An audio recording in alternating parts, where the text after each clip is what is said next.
Ahoj mažoretky, vítám vás u dnešního videa a v dnešním videu si ukážeme speciální chytání flipů, část první.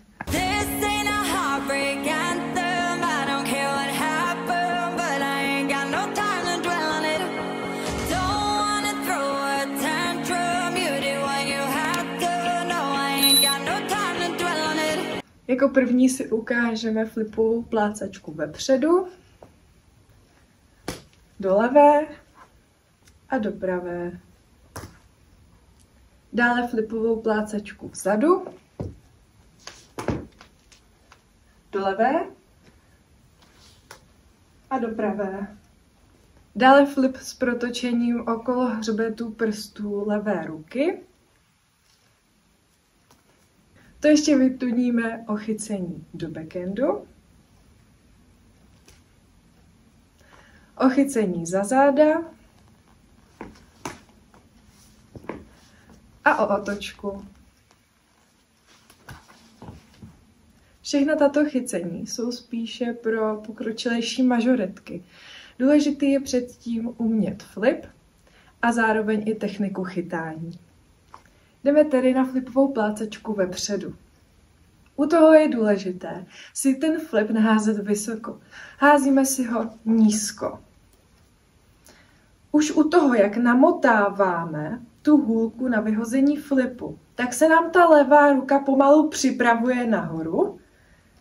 A když hůlku vyhazuji, tak už je ta ruka někde tady v té části. Jo? A tady vyhazuji. Plácačka se to jmenuje právě proto, že tu hůlku plácneme. Proto to není třeba toto, jo, taky tu hůlku plácnu, ale plácačku chytám fakt jako takhle dole, že ji fakt jako rychle chňapnu, jo, je to chycení dole. Tu hůlku si vyhazuji maximálně do výše prsou a výš ne. To samé potom zkoušíme i v levé ruce. Vyhazuju levou a chytáme plácačku do pravé. Platí zase stejné pravidlo jako v pravé ruce, že si tu hůlku vyhazujeme flipem co nejníž a plácačku chytáme dole. Na počítání vyhazujeme na první dobu a jelikož je to velmi rychlé, tak chytáme hned na dobu druhou. Raz, dva. Raz, dva. Tohle je tedy jenom jednoduchá ukázka plácačky. Těžší plácačku máme plácačku, kterou chytáme vzadu. Zase si házíme flipem. Takto dozadu, v pravé a takto dozadu v levé. Tady bývá velmi často chyba, že si mažoretky tu hůlku hází vysoko. Potom jim to nemůže vyjít.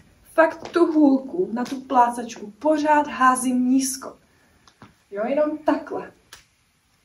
U flipové plácačky vzadu je to hodně o přesnosti, takže ten flip si musíme házet přesně tak, aby jsme ho plácli tam, kde máme. Můžeme si takhle namotat ven, dovnitř a potom vyhazuji. S tím, že při tom namotávání se nám ta levá ruka bude pomalu chystat. Jo? Tak.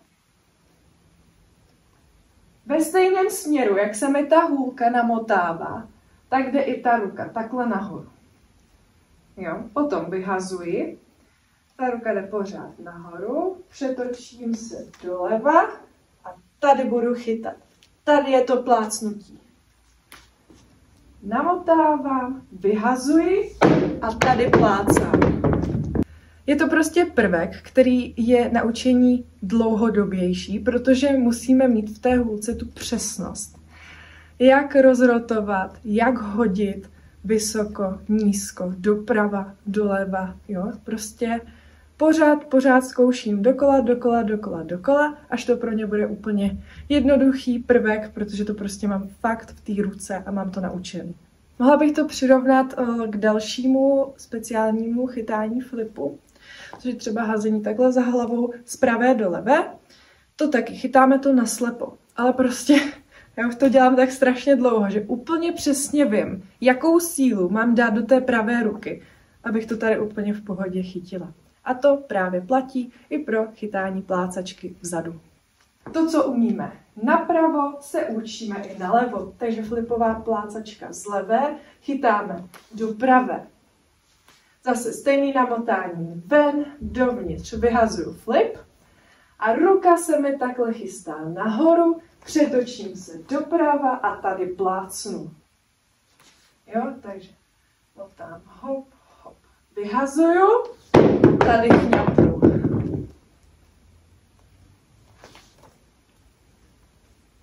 Dále se naučíme flip s přemotáním přes hřbet prstů levé ruky.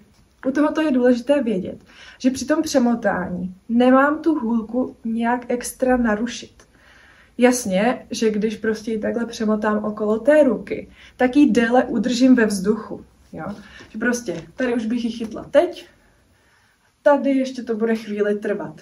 Není ale úkolem té levé ruky, abych s ní nějak změnila výši, rychlost, směr, cokoliv prostě, jo. Ta levá ruka, to přemotání má být jen takový lehký doplněk toho flipu a je to velmi zajímavý, hezký, ale jednoduchý prvek.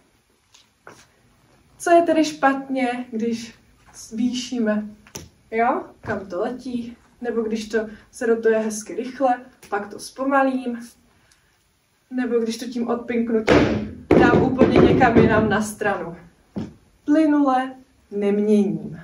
Co si tady teda zase musíme nějakým způsobem vypočítat, tak je to, kdy tam budeme tu levou ruku vkládat. Protože ta hůlka se v tom flipu rotuje, tak nesmím tu její rotaci nijak narušit a přesně v pravou chvíli, než se přemotá, tam vložit. Jo? Zároveň je důležitý, aby ta hůlka na ten hřbet tak jako sjela uprostřed. Jo, nepracuju tak, abych to udělala někde na kraji, u koncovky, ale uprostřed. Potom mi ten prvek hezky vyjde. Vždycky pracujeme s tím středem. Držíme ve středu, chytáme ve středu a tak dále.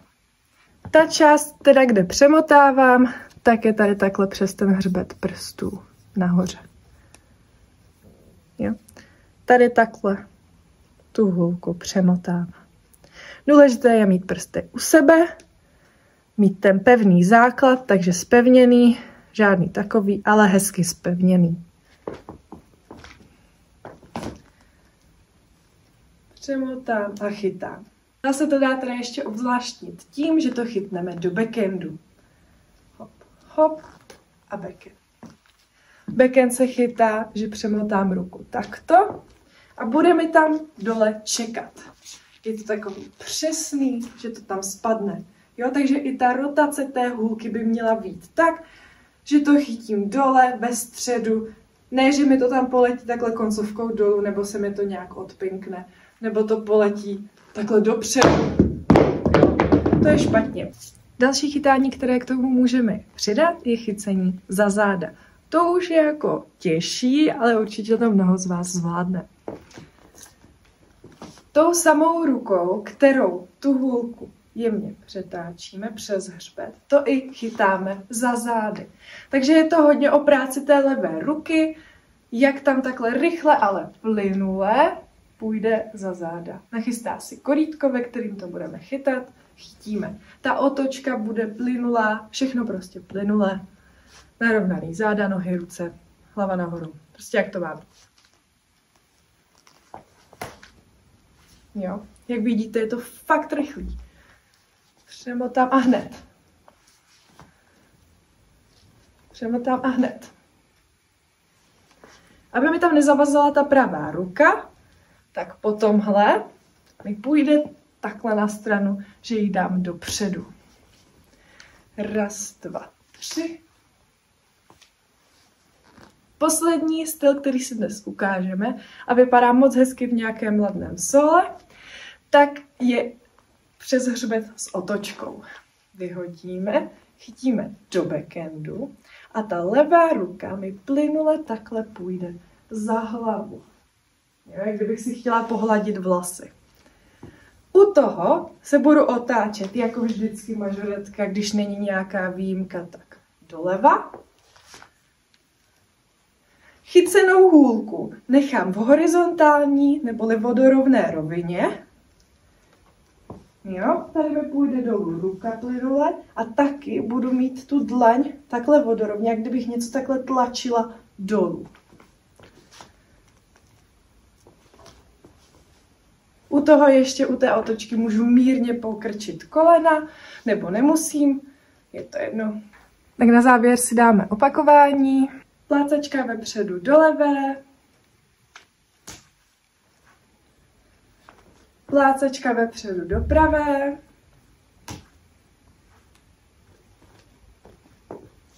Plácačka vzadu do levé.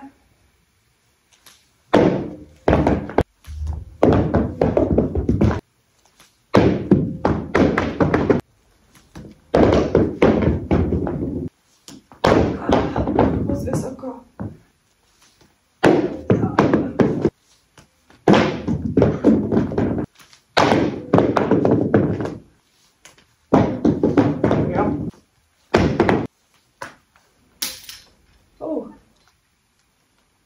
Plácačka vzadu do pravé.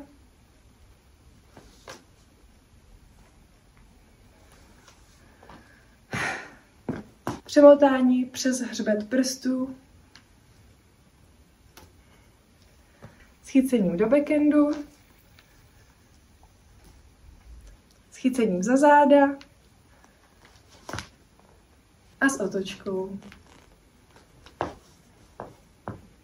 To je pro dnešní video vše. Doufám, že vám to hlavně půjde a že jste se něco naučili. Ahoj!